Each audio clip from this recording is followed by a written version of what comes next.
Hello everyone, today we are going to solve illustration number 26. Last सम है ये chapter number 8 का dissolution of partnership.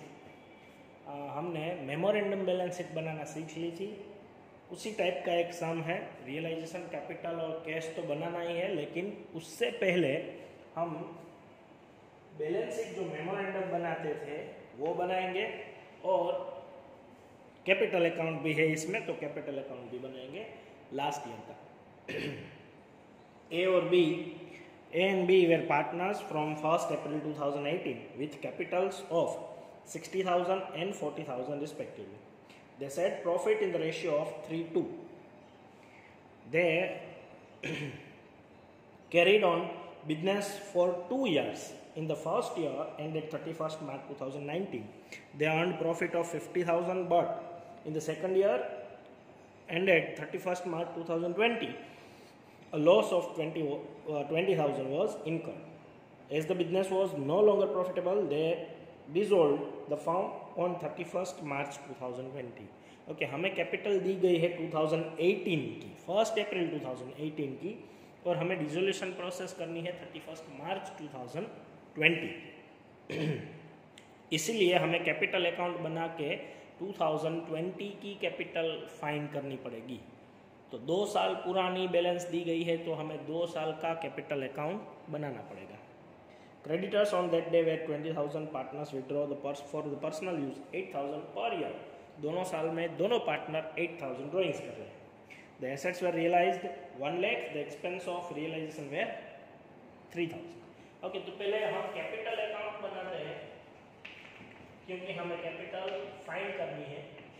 ये एक account में मैं 2 साल का अकाउंट बना रहा हूँ, तो थोड़ा बड़ा रखूंगा।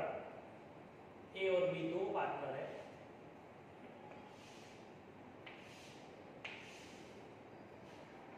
ये एक ही बॉक्स में मैं 2 साल का अकाउंट बनाऊंगा। फिर बैलेंस शीट बनाएंगे हम, मेमोरेंडम बैलेंस शीट, जो कि 31st मार्च 2020 का होगा। ओके, पहले यहाँ पे लिख लेते हैं बैलेंस शीट में क्रेडिटर्स दिए गए हैं हमें, वो तो इसी साल के हैं 20,000।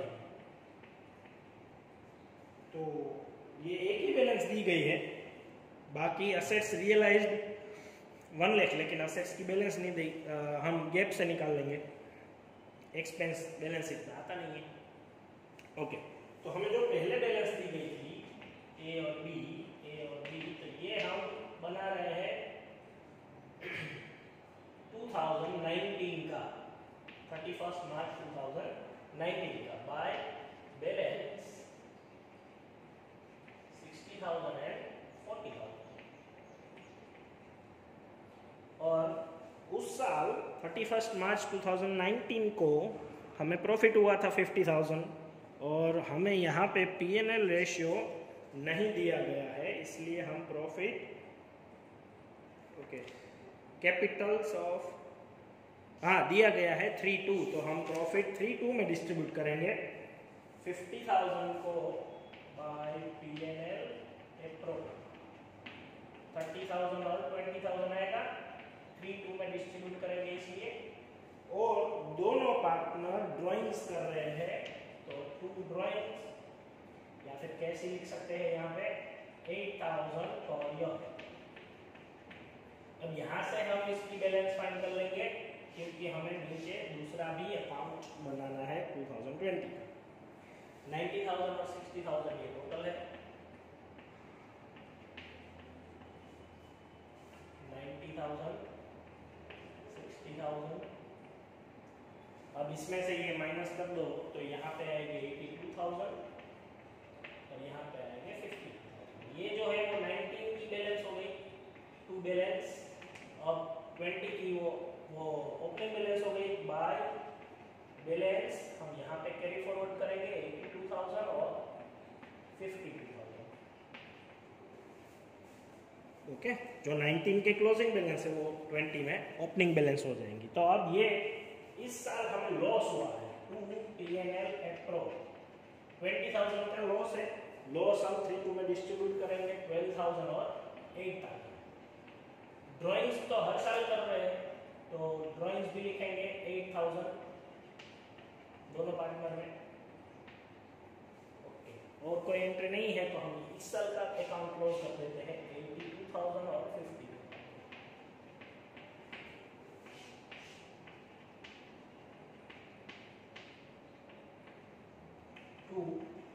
बैलेंस,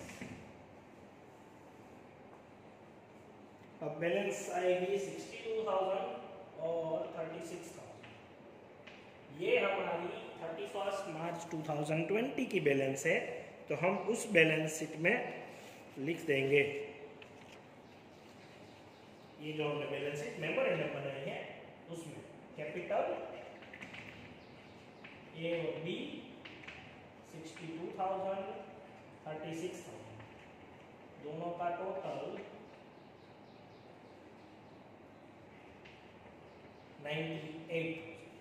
अब इसका हम टोटल करके यहाँ पे जो बैलेंस आएगी उसको असेट्स बोलेंगे 1,18,000 और कुछ बैलेंस तो यहाँ पे है नहीं, तो 1,18,000 जो है उसको हम असेट्स बोलेंगे।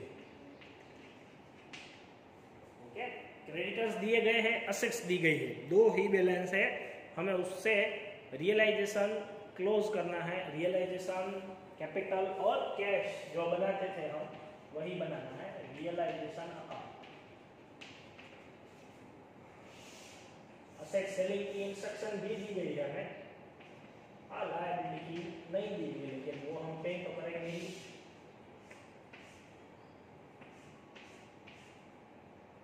फिर बैलेंस, सॉरी कैश की हमें बैलेंस तो नहीं मिली है क्योंकि सीधे असेट्स ही मिल गई है, तो कैश नहीं लिखते। कैपिटल की बैलेंस हमें मिल गई है 62 और 36, तो वो हम लिख लेते हैं 62,000 36,000। ओके, ये हो गया। कैश की बैलेंस तो नहीं है इसलिए नहीं लिखते। ओके, अब असेट्स क्लोज करते हैं। ये क्रेडिटर्स और असेट्स दोनों है, तो असेट्स है 1,18,000 और लायबिलिटी बाय क्रेडिटर्स 20,000 दिए गए।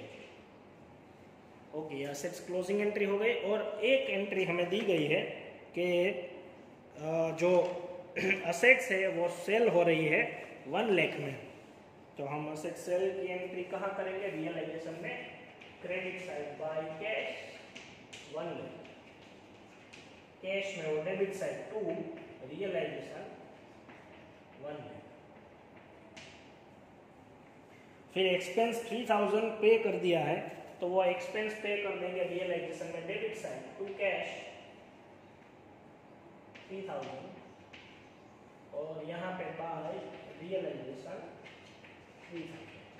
ओके, एक्सपेंस पे कर दिया, वैसे ही हम क्रेडिटर्स भी पे करेंगे। इंस्ट्रक्शन नहीं दी गई है लेकिन क्रेडिटर्स पे करने पड़ते हैं टू कैश 20,000, और यहाँ पे बाय रियलाइजेशन 20,000।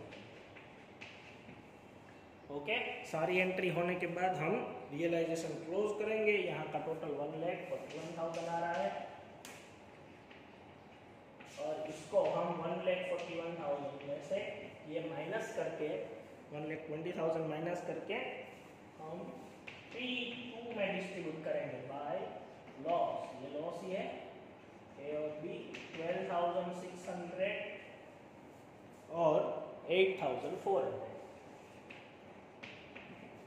वो कैपिटल अकाउंट डेबिट साइड लिखेंगे 12,600 और 8,400। ओके, अब इसका टोटल और यहाँ पे कैश की बैलेंस निकलेगी जो हम कैश में ले जाएंगे 62,000 माइनस 12,600 49,400, और 36,000 माइनस 8,400 27,600। ये हम ले जाएंगे कैश अकाउंट में क्रेडिट साइड बाय ए अकाउंट और बाय बी ओके 49,600 और 49,400 और 27,600 कैश का टोटल 1 लाख दोनों साइड आएगा। ओके इसमें एक्सरसाइज के सम आप सोल्व करना। ये तो लास्ट सम था, तो ये चैप्टर पूरा हो गया। कुछ भी डाउट हो तो आप लाइव सेशन में पूछ सकते हो। इसके बाद हम थर्ड हमारी बुक जो है वो स्टार्ट करेंगे। Thank you.